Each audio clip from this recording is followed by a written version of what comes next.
શું તમારે આધાર કાર્ડની અંદર મોબાઈલ નંબર અપડેટ કરવાની જરૂરિયાત છે? તો આ રીલ તમારા માટે અગત્યની છે. એપ્લિકેશન કરતાં 1 મિનિટ લાગશે અને વિધિન 3 કલાકની અંદર તમારા આધાર કાર્ડની અંદર મોબાઈલ નંબર છે અપડેટ થઈ જશે.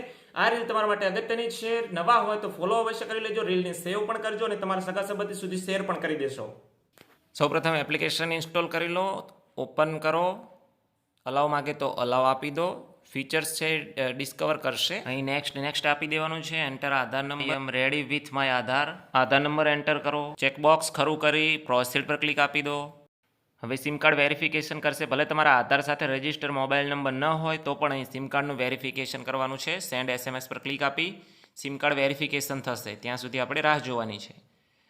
Continue to face authenticate, continue with this number, initiate face authentication. Face છે તમારે આંખો બ્લિંક કરીને વેરિફિકેશન કરવાનું છે.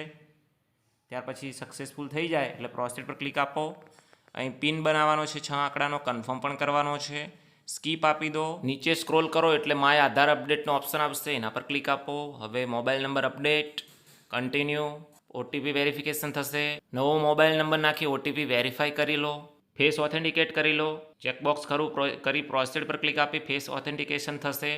હવે પેમેન્ટ કરવાનું આવશે તો કન્ફર્મ એન્ડ પે પર ક્લિક કરી પેમેન્ટ કરી દો. આ રીતનું અપડેટ રિક્વેસ્ટ છે લઈ લેશે. હોમ મેનુ પર આવી અને નીચે સ્ક્રોલ આપી માય આધાર સર્વિસ પર ક્લિક આપો એટલે ત્યાં તમને નીચે ઓપ્શન જોવા મળશે. અહીં કમ્પ્લીટેડ થઈ જાય એટલે તમારો મોબાઈલ નંબર 3 કલાકની અંદર અપડેટ થઈ જશે.